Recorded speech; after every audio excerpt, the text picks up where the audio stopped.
Welcome back, everyone. My name is Joshua Quest here with Returned. Very exciting game number one. Really excited for game number two. Columbia College versus Robert Morris University in a best of three. This is week number 5. So both teams, they are undefeated in the season, I should say, right now. Both teams, they're gonna get one of these teams are gonna walk away with one loss. Not really what you want to do. There's only 2 games left. There's this one and next week. 2 losses will make you out of the tournament. So if either of these teams lose 2 times, and then lose both their games in the next couple weeks, they're out of the tournament. So both teams are looking very heavily at a win here. Oh, without a doubt. And Columbia College, they're basically just looking at the perfect season at this point. There's still another match to go here versus RMU, and a good game to adaptation could be all it takes to finally tilt those skills into their favor. But Columbia College, still throughout that match, they never looked like they were not in control in some way or another.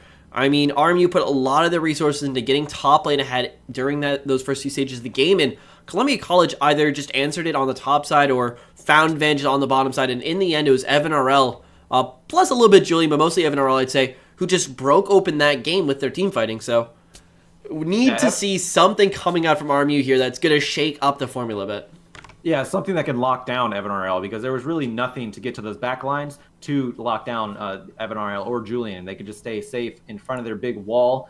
Zach, Dean, Missy Stumpy, they had a pretty big front line that Robert Morris University was not able to get through most of the time unless there was some misstepping coming out from Columbia College. But for the most part, Evan RL, massive damage dealer in the back line as Zaya, able to stay safe. Not to mention he also has ult and a Quicksilver Sash. It was a huge advantage over to Columbia College that they could keep their damage dealers alive.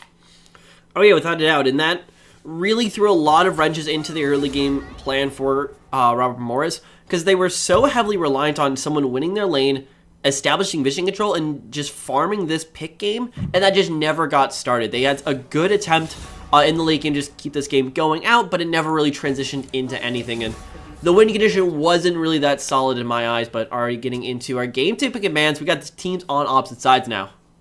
Yeah, and this is what I really like about game number 2, seeing the adaptation. Knockfan going to be getting that Zoe taken away from him. Jace once again banned away from Missy Stumpy. Camille also banned out by Columbia College. The Galio once again banned out, as long as the Azir. So main change here and the main reaction is that Zoe taken away from Knockfan. Going to pay a little respect to the mid laner of Robert Morris. Gangplank is still up on the board. If it's not banned out here, I wouldn't be shocked to see just Columbia College going with it for the first pick, as there are enough junglers up where you don't necessarily need a first rotation. That's going to be Missy Stumpy on the Pirate himself.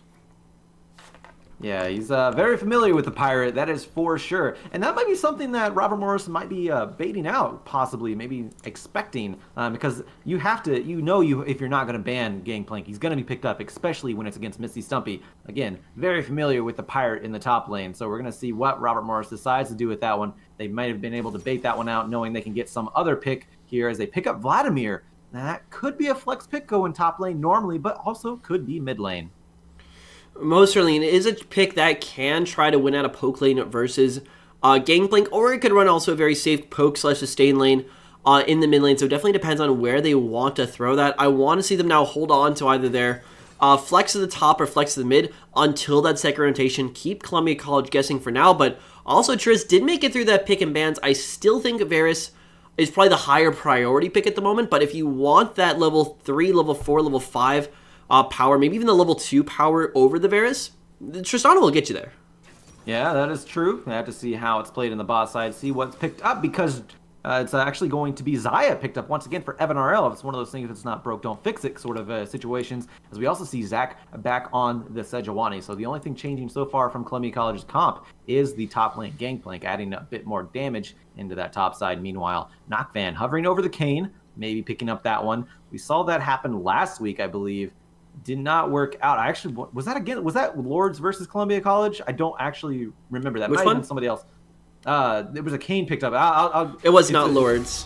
It was not Lords. It's a moot point because I don't remember the team. But either way, Zach is actually going to be picked up because Kane got switched off to Zach. So once again, moot point. Zach picked up for Robert Morris University. That is going to be a huge engage factor. Something they were missing from last game. I mean, can't cleanse a knockup. So definitely there was a lot of issues with Mini trying to keep that match rolling, trying to find the picks in the late game, but QSS is just coming out everywhere. Zach's going to have a much easier time setting up those level 3, level 4, level 5 styled ganks, while also contributing in these team fights. But, I mean, that's still a Xayah. Evan RL is very comfortable on this. You get him a lead, he will just carry the game, and he's also just so safe. Versus some of these backline dive threats, I need to see something more coming out here from RMU, or some new strats. Yeah, we're going to see what that new strat is. We actually do see an Alistar ban, so Dean is going to be off of that big playmaking cow that he was last game, also taking away Rakan, a playmaker in his own right on the support side that Dean is quite familiar with, so they're going to be taking that one away. Braum also taken away from Zib Nibbler, so as well as Karma. I'm actually interested to see the Karma taken away. I don't really feel like that would be a big threat, but again, they know them, their game plan a little bit better than I do, of course. Kane once again hovered over, and with Zach locked in, I don't think we'll be seeing that one. Instead, the Tarek. So a little bit of a get out of jail with his ultimate on the side of Robert Morris. With Galio already banned away, you're most likely going to be seeing one of the tankier picks coming out on support. Tahm Kench is still available on the board. You also have stuff like the Janna, like the Nami, like the Lulu. Haven't been banned out just yet, and are fairly dominant in the laning phase, especially Janna with that W max now. I don't know if he's going to go straight W max. Sometimes you go E, W, you just go W into E into Q, and then hit like 3 points on the W, keep that going, still have some amount of lane priority. But this is going to be a very safe bot lane duo. Question marks do have to start arising when you think about where this tanky frontline is going to come from. Zach is now the only member on this team that can act as that frontline. Corky does get locked in again, so it is going to be up to Zach to... Kane? I don't know. I think this is some... I have played with like Kane mid players before. It is possible if it gets ahead, it just one-shots people. So, don't know if that's realistically going to be picked up for a laner just yet, but this could also just be some flame being thrown back and forth between these two very storied teams. They can't. Both sides have been hovering over Kane since Zach was picked up, so maybe they're just frustrated. Maybe they're listening to the stream and just trying to do that on purpose. I don't know. But either way, Orianna picked up. I do like the synergy, I should say, from Orianna and Zach. That is very nice. Throw the ball on them. Get the shockwave into the back lines of the team of Columbia College. That is going to be a Vladimir on the top side. We do have our team comps. That is Vladimir versus the Gangplank. And then we have Sejuani once again. Actually, Sejuani, Corky, and Xayah are making a return in their respective lanes for Columbia College, but being a little bit different than that. Janna on the bot side for a little bit of that disengage. Nice pickup into Zach. Meanwhile, RMU throwing out quite a bit different comp. Actually, everybody is different with the Vladimir, Zach, Orianna, Tristana, and the Tarek on that bot side. So going to be an interesting, a little bit more of an interesting game as far as team fights go, because now RMU, they do have an engage. Oh yeah, now they have the engage and they have the AoE team fight to follow it up. You have the Zach jump in, you have the Orianna shockwave, you have the Vladimir ultimate as well that can really start devastating these backlines if any one of these members get ahead. And I do like this composition a lot more for RMU than the past match, because the past match was really just relying on, okay, get one person ahead and then maybe they'll win the game for us. But this one is, if you get someone ahead, they can actually just straight up win a team fight. If Vladimir starts going on ahead, just some nobody can easily zone Evan RL and Julian off of a fight, if not kill them outright. Orianna gets ahead, and all of a sudden you have this giant shockwave that Columbia College has to fight around. And then even towards the bot lane, Mikey is still going to be very content with going up into this team fighting phase, especially against that one tank composition. So a lot more options for the side of RMU, and definitely a little bit more power, I think, now in this bottom lane. Tristana should win this matchup out. That level 2, 3, 4, and 5 gets a little bit sketchy once you get a little bit higher than that. And then top lane, just some nobody should hold the advantage against Misty Stumpy on the Gangplank. So they're buying themselves these areas on the map where they should be actually winning on out here. Now it's up to them to actually follow through on that. Yeah, that is something that is obviously a huge factor. Robert Morris University, they have the tools. They just need to work with it now. But yeah, Columbia College, they're going back on relatively the same, a little bit less engaged. They don't have the Alistar on the bot side. Instead, they have the Janna, which great for disengage. Actually, I feel like, again, great for the Zach. But again, in the top lane, you don't have the Gnar to rely on to Gnar anybody into you. You have Gangplank, who, yeah, could do a huge amount of damage, also have global presence, but not quite the big front line, like you said, that Gnar was able to offer. We're going to see how that one goes. This is going to be very interesting. Game number 2 in a best-of-3 story rivalry here. Like I said before, both teams, they are familiar with each other. Drake, the coach for Columbia College, used to coach Robert Morris University, the team that he is currently fighting right now. So that is going to be a huge. He wants to let the past die. He's going to try to kill it if he has to. If I can take a quote from Star Wars. But this is something that Robert Morris University really wants to prevail in as well, because the assistant coach for Robert Morris University, from last I checked, is now the head coach for the team. So the apprentice becoming the master, sort of thing. A lot of Star Wars references. I'm going to just go in those there as I go ahead and give a shout out to our social medias. You can actually type in ! Discord in the chat to get our Discord link and be part of our community, join our community, if I can get that out properly. You can also follow us on Twitter at @CStarLeague and at CSLLOL if you just want League of Legends, Collegiate League of Legends related material, related tweets, things like that. You can go to facebook.com/CStarLeague. Join us on Facebook. If you want to catch any of the VODs, you want to review this one, catch any of our talk shows, we put all of our VODs on our YouTube, youtube.com/user/CStarLeague. You can also just search CStarLeague and find us that way. And one final shout out to Twitch. Want to give them a shout out because they've been with us from the very beginning. We wouldn't be here without their streaming platform, and we're very proud to be their partner and look forward to the future with them. You can actually follow them on Twitter, at Twitch, as well as Facebook at facebook.com/Twitch. I believe we're almost into the game now, getting into that loading screen. This is a game number 2. This might go to a game number 3 if Robert Morris University has their way. They definitely want to pull it out because both teams are undefeated right now. We want to see who is going to remain undefeated. Columbia College looking for that perfect season, like Return mentioned earlier. Robert Morris University, they would love to continue their win streak as well. Oh, wait, without a doubt. And there's even a little bit more at stake, as well as RMU has been that big team right at the start of collegiate esports. I remember actually being in college myself, like first year, watching the Riot feature come out on, oh, there's this college that's giving scholarships for people to play video games. RMU was the original esports college, and as of late years, it seems like they've had a very rough time recruiting new members, keeping some of their staff around, and you've got a lot of these new up-and-coming names starting to take that spot away from them. So RMU would love nothing more than to silence the haters, silence the doubters as well, and show why they are still at the top of this league. And beating out Columbia College might just bring them into the national championship conversation, because I don't know about you, but when I think of who could be college champions right now, Columbia College top of my mind, and anyone who knocks them off definitely earns my respects as a team. No, that is extremely true because, yeah, they are the team. They're the hype train right now, and they're the conductors of the hype train because Columbia College, they're coming in with a big force right now. They've taken a lot of effort. Drake Porter has taken a lot of effort to change up the roster to perfect it to the way he feels like could be a champion caliber team. His main goal is to beat Maryville University, take that championship away from them. I actually haven't seen how Maryville University is doing this year, but remember, they are the reigning champions still. They're definitely not to be counted out, and they still have their coach in Sojin, Matthew Alexander, still very capable of being a championship ball team. lane. As we see some cheeky play here, level 1 advantage might be going right over to Columbia College as they get some nice chunk onto Robert Morris's bot lane, and nothing answered back. Yeah, as much as it is fun to talk about Drake Porter, the obvious god of collegiate League of Legends, I believe he's actually the GOAT. As far you have to remember that there's still the team behind him. All of these players are extremely dedicated. Evan RL, CC Dean, Zach, Stumpy, Julian. These are all some of them are fairly storied players. Some of them are newer towards the scene, but it's also the team where your weakest link is always going to be basically the overall power of your team overall, and there's no one here that really stands out to me as underperforming. All these guys are at the top of their game right now, hopefully maybe even looking to go even higher, and it's just all these players coming together that's able to keep this game going. And sure, all shout outs to Drake Porter for putting the team together, bringing the brand together, and orchestrating all of this together, but overall, this is just a huge team effort coming out here from Columbia College.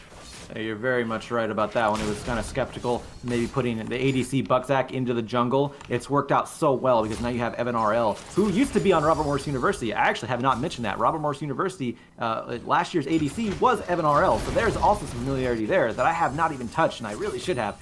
But it was skeptical seeing some of these players switched around. Like I said, Buckzak going to jungle. It's worked out phenomenally for them. They're doing so well, and we saw that last game with Buckzak making some of those plays, catching out people very well with his Glacial Prison. So far, so good. They're going to try to translate that into game number 2. Gonna see if they can do that right now, as both junglers, they are completely aware of where each other are, so we just spotted each other out. They're going to meet on that bot side, maybe looking for a simultaneous gank, but or they might just be backing off. Mini Bestia gonna go back, pick up his first item. Exactly, but just look at already the vision control coming out for Columbia College. Before Mini Bestia could even look for a gank, there was basically every single exit from the jungle on the side of RMU warded for Columbia College, and this is going to put a lot of effort into just denying out Mini Bestia's early game. This is what happened with Lawrence University in that match number 1 of last week, and Columbia College, they're looking to run it back once more. Yeah, it looks like they are still going to just keep farming. No jungle ganks yet coming out, but yes, like you said, vision is aplenty on both sides actually right now. 3 wards already. Well, actually, I think one Rift Scuttler and 2 wards on the side of the river for Columbia College right now. Just some nobody taking so much poke. He is a Vladimir. He can heal that back up with his transfusion, but it is still a huge amount of damage coming out from Misty Stumpy, and a lot of pressure being put on just some nobody. The more pressure you put on, harder it is to farm and to CC those champions, or those minions, I should say, and champions for that matter. As we see, Mini Bestia may be launching himself into Misty Stumpy on the top side. Actually gets a flash out of him. I don't think the direct camera went up there. It was a little bit of a mishap by Riot Client there, but that is a Misty Stumpy with a flash down on the top side.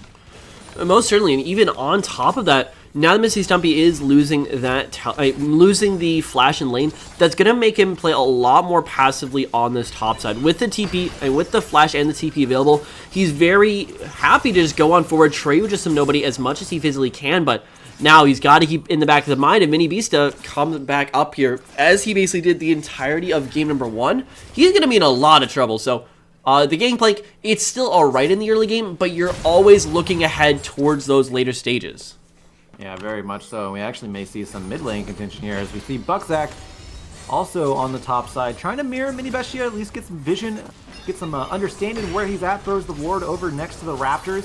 Meanwhile, on the bot side, Evan RL pressuring Mikey so hard right underneath this turret. They know that Mini Bestia is in the top side, know that they can just push into this bot side as much as possible and do exactly what he did the last game. Keep the pressure on, make him miss some CS, slowly get into the lead, come 10 to 15 minutes, and by that point, you're already an item up. Exactly, and especially with this vision game, a lot of the good teams are able to plan like that 2-3 steps ahead, and Columbia College are ahead because they just go to step 4, 5, 6, and 7. They know, based off the backside of that play, that Mini Bestia has already cleared the top side, has to be moving down to this bottom side of the map, and as such, they feel very confident sending Zac in there, securing the vision, and this still allows Misty Stumpy, one of their extremely high carry players, to just play his heart out on that top side of the map without having the threat of the gank available. And it's this vision tracking that keeps them consistently on top, and still Julian's doing a fantastic job in what should be a very defensive style lane. Ball lane's even winning out at the moment, Evan RL and Dean versus Mikey and Nibbler. Is honestly, I don't think Nibbler and Mikey are confident at all to even walk up, take a trade, or anything, as they saw what happened with Evan RL last match. They don't want the same thing happening again.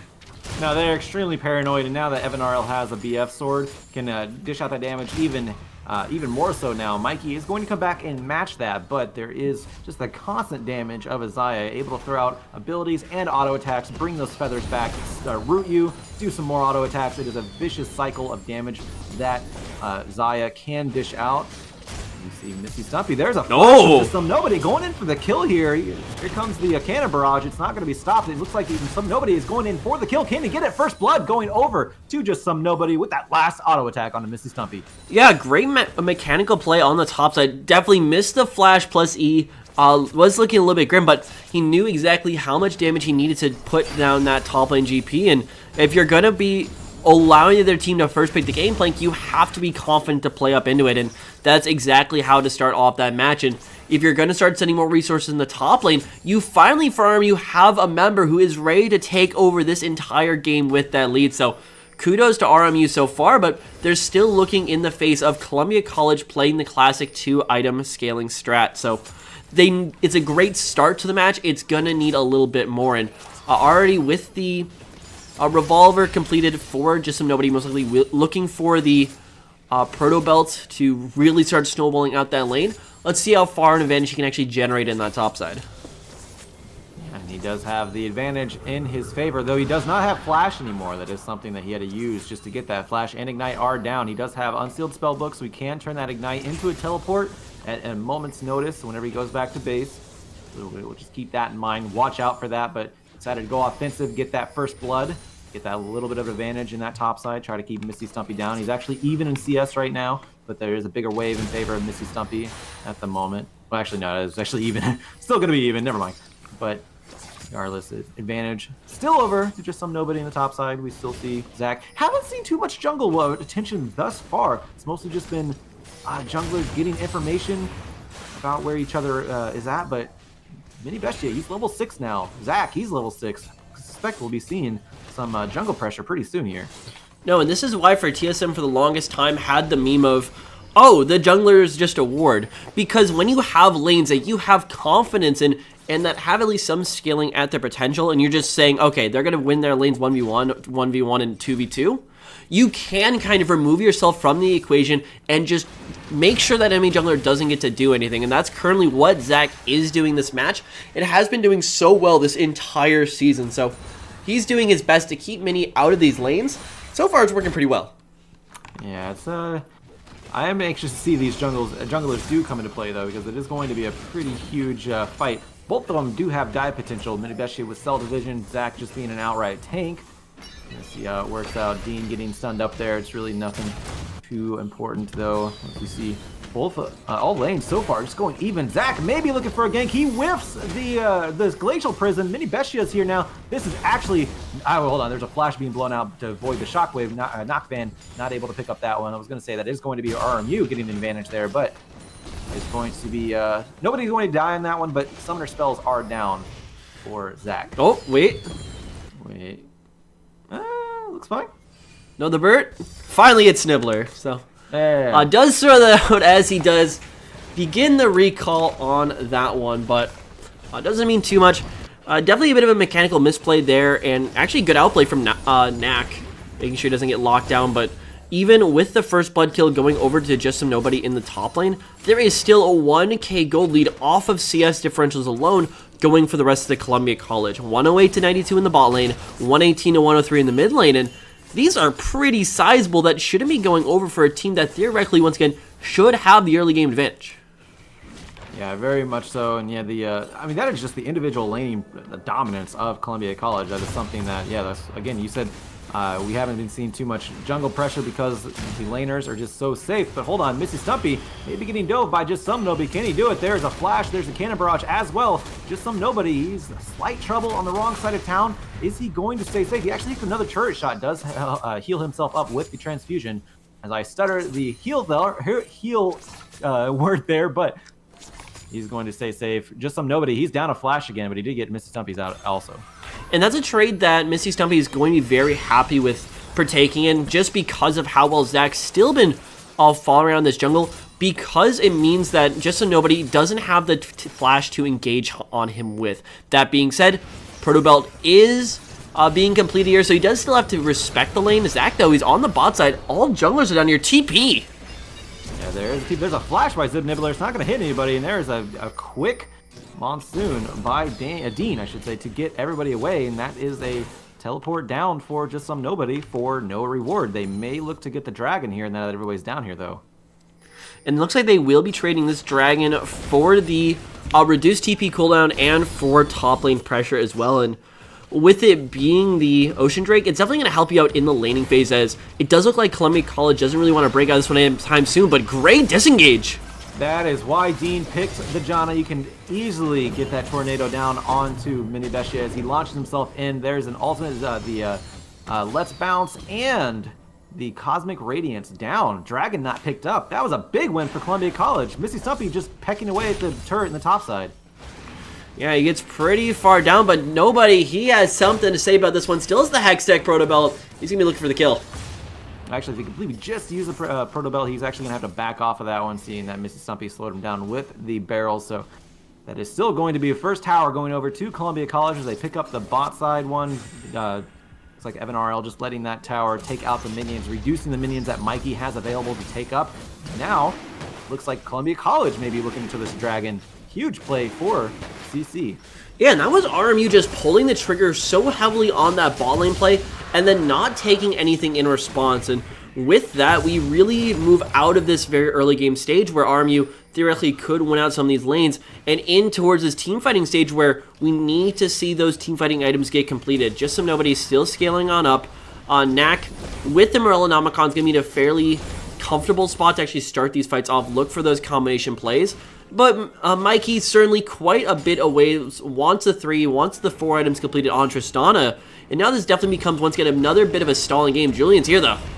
Yeah, Julian's here. Cannon Barrage is up as well. It's used, and there's the Shockwave going to pull Julian back in along with Hemoplague. He's going to go down. That is going to be Just Some Nobody picking it up eventually. It took him a long time, though, and that means that Just Some Nobody is going to go down. And Mini Bestia, he is almost destroyed, but there is the Cosmic Radiance actually not up right now. Use it on the bot side. The Glacial Prison going to lock down Zib Nibbler, and that is going to be Evan RL picking up the first kill of the game. 2-for-1 trade going in favor for Columbia College, and that was RMU who decided to fight on that top side. And when you want to get these fights started off, you have to find some sort of advantage. You have to make some sort of setup, and that was just RMU making the reflex play, the almost a twitch play, but they don't track where everyone else is. They don't track how many people are actually under that tower, and it's these small oversights that really give Columbia College their way back into this game. And things are starting to look a little bit rough as Columbia College are still eking out this 4K gold lead. Yeah, RMU look like they are losing some footing as we see an engage on the top side. Their cell division still available for Mini Bestia, and is now popped. It's only a matter of time. He may be going down. Zib Nibbler and Knockvan are there. Are they going to be able to pick it up? Who's going to pick it up? That is going to be Evan RL.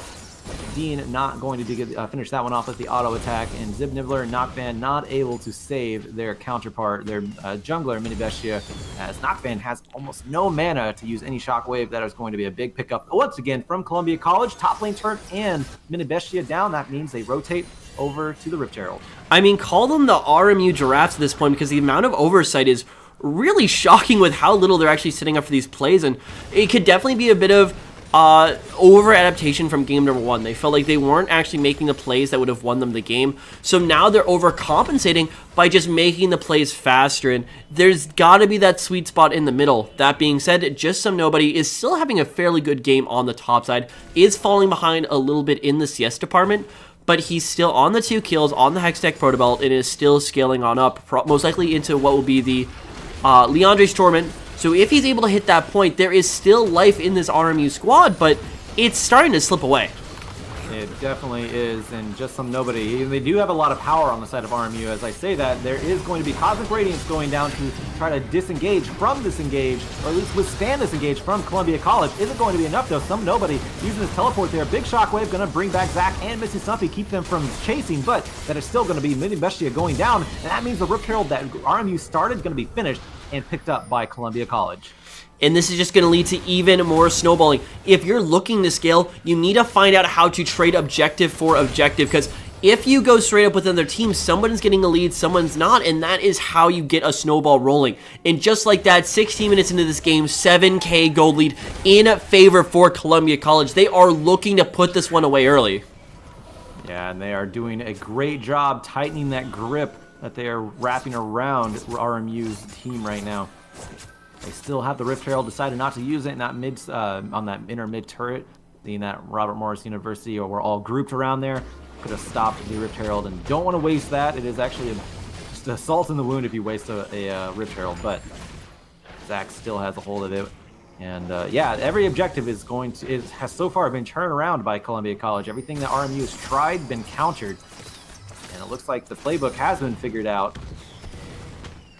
Drake Porter may have give him a little pep talk. Says he doesn't want that close of a game ever again. I'm Drake Porter. Sure, exactly like that. It sounds about right. I didn't know how to end that. I was like, I don't know where I'm going with this one. Yeah, that's completely either way, Columbia College, firm control of this game. 32.5K to 25,000 gold right now. 3 turrets up to 0. They also have the Drake, the only Drake on the map, and Rift Herald. So every advantage in their favor right now. And if you're the side of Columbia College, your next side has to be on top of this next Baron. Once again, throughout the entirety of the series, we've been talking about 2 item spikes coming out for Columbia College, and in this match, they're basically already there. On top of that, they have an Ardent Sensor user on top of the 2 carries of this team who are both ADCs as well. And Evan RL and Julian are looking just to break open this match right here, right now. Baron Buff's going to be up around that 2.5 minute mark. And unless there's some god plays coming up for Robert Morris, it feels like even when they hit the combination play, it's not enough. You're never seeing Mini Beast hitting the core targets. You're never seeing a Shockwave actually hitting Evan RL or hitting Julian. And when you have this sort of teamfight composition, your strength doesn't come from your farm. Your strength doesn't come from your items. Your strength comes from your ability to land the key plays when they are needed. And RMU are not emphasizing that enough right now. That being said, also, top lane, Julian's got a little bit of a split push game going on up there, and RMU seem very hesitant to respond. Yeah, Zach is up there too, and remember, he still has the rip, or no, he popped the Rift Herald. Sorry about that. He did pop it. There it is, right there. He was in the process of popping it. So this is going to be a very easy turret picked up by Columbia College, and this is just them running all over the macro game right now, taking advantage of RMU's complacency or their mispositioning for sure, and may even pick up a top lane inhibitor turret. And this is not a move that RMU was anticipating. This is where in a game of chess, you have just completely lost control of everything. And as a viewer, as a spectator, whenever you see 4 to 5 backs channel all at once, when it's not after taking a major objective, you know that that team was not expecting what's coming up next. And Columbia College, as long as they keep these plays rolling, they're going to be able to keep Robert Morris on that back foot. And with that 10k gold lead established, Baron is right around this corner. And there is only the vision game currently for RMU on this bottom side of the map, and I don't see them making any play down there anytime soon. Not at all. And actually, while that was happening, Misty Stumpy able to chunk out that inner bot lane turret an extreme amount. And that sort of split pressure is just going to add even more consequence to this Baron dance. But look at this rotation. Every time, they just need one little bit of a wave, and they will chunk down a turret. Huge macro play by Columbia College. They are doing a phenomenal job going after objectives and not even worrying about kills. They know they don't need them at this point. Yeah, it's just completely unnecessary. You already have the gold lead, you already have the advantage, just keep on running with it. Baron buff is still on the table, and the quicker that goes down, the more devastating that's going to be for the RMU squad. And Columbia College, here comes Engage. Yeah, Zach missed the Glacial Prison, but it might not matter as there is no Cosmic Radiance on the knockband. So that is going to be Mini Bestia taking getting the less bounce onto Zach and Julian to get him out of Knockvan's way. But Zib Nibbler did go down in the process. That is Evan RL picking up that kill, and that means that this turret in the mid lane is going to be exposed. There's still a Shockwave on the Knockvan. Let's keep that in mind. But it's going to see, I don't know how much. It just doesn't do anything at this point, though. It doesn't, really. He has no power behind him. That's going to be the inner mid lane turret going down. They're rotating to the bot side. They have a wave. They're going to pick themselves up another turret. And this is Columbia College making the decision to actually go for the towers instead of the Baron buff with no Taric on the board, and most importantly, no Taric ultimate. You could fairly reliably force that fight, but they just want to play the safe game right now. They know they have the lead. They don't have to make any more 50-50 smite plays or anything like that happen, so they're just going to play this game at a very comfortable pace, and with that, 7 towers down on the side of RMU, 2 deaths away from it actually still being a perfect game. Unfortunate there to Misty Stumpy and to Julian, who did pay those prices early on in this match, but Baron buff, once again, that is where both teams are going to be hard at focusing right now, and I'd expect it to start out with the mid lane. Columbia College are still very, very strong at this point. If they get that mid push, they just have control of this pit. Yeah, very much so. I mean, they have control of the entire map at this point with the top lane inhibitor going down. That is a Dean with a nice tornado, completely negating Mini Bestia's engage. Just some nobody, though. He wants it. He's going for it, but it's not going to happen. There's a Monsoon keeping Julian alive, and now just some nobody. It's return. Julian picking up that kill. There's Evan RL barely staying alive with his ultimate, and that is Mini Bestia going to go down as well. Double kill for Julian as he picks up Zib Nibbler. There's Mini Bestia finally going down as the Cell Division is going to let him live a little bit longer. Nice cannon barrage as well. Dean also going to pick himself up a kill because why not? RMU, they're in shambles. Columbia College almost clean ace them. Knockvan the only one left alive, and that's going to be a very easy Baron for them. And still, you have double ADCs with the Ardent Sensor user support, plus no jungler rather, up for about 10 seconds. And yeah, that's just an easy take, and this is still objective after objective going over to Columbia College that RMU just has absolutely no response left in the tank for. A 15k gold lead, I believe, just a little bit over that point actually, and inhibitors, they're going to be the next one on the chopping block. Yeah, there's already an exposed one on the top side. There's only 2 turrets left. That's actually going to leave those inhibitors up. There's all outer turrets gone right now in favor of Columbia College. 7 turrets to 0. They are up 15k right now. There's really nothing stopping them. They just got to put their foot on the pedal and just drive into the base of Robert Morris University and crash into the Nexus and finish this game out. It's their game to control. It's their time to pull the trigger. They get to choose when to do it, and I think they're just going to place themselves and get the best advantage to do that. Pull it, and then probably in this game in one team fight. I mean, yeah, this RMU squad right now during game number 2 just looks like a team who is absolutely defeated. Game 1 was so competitive up until the final team fight. And sure, yeah. Columbia College were besting them at the small micro decisions, the small macro decisions as well. But this game, it was like that one team fight towards the bot lane where they tried to force everything, didn't get it. And from that point on, it just felt like they've lacked the confidence and the discipline, the tenacity to play some of these long drawn-out series where even if you lose a 35-minute slugfest, you're ready to go to game number 2, game number 3. That's what makes a national champion right now. And RMU, there's still some weeks left. There's still week 6 to prove themselves that they deserve a spot in this conference championships. But something's got to change here. Yeah, and let's not forget they have the potential to play at a high caliber. They gave Columbia College the biggest run for their money in game number 1.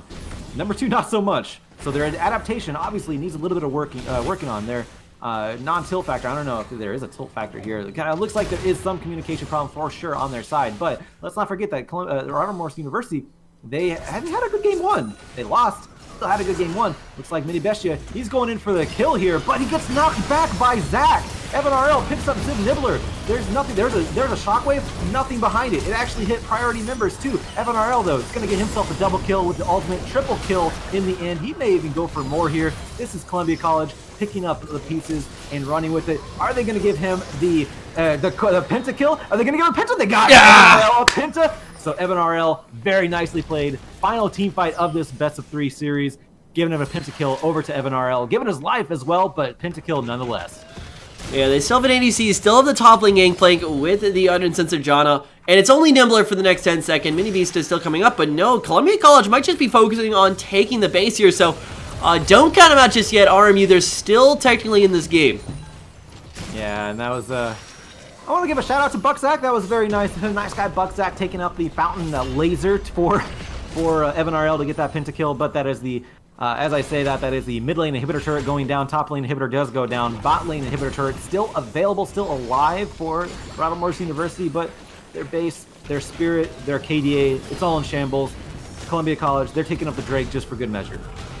Yeah, and with that last play, they're just going to be going back to base, restocking, make sure they buy up their items, grab the drag, and then just look to put this game away, because theoretically still RMU, they're looking at the horizon, they're saying, oh, we scale, we have team fight, we can always pull out a W here, but that is still very far in the distance. But Drake, Porter, and the boys, they're looking to put this one away right now.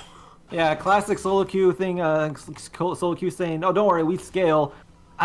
They have to scale a lot at this point. 26 minutes in, and they are down heavily, almost 20k.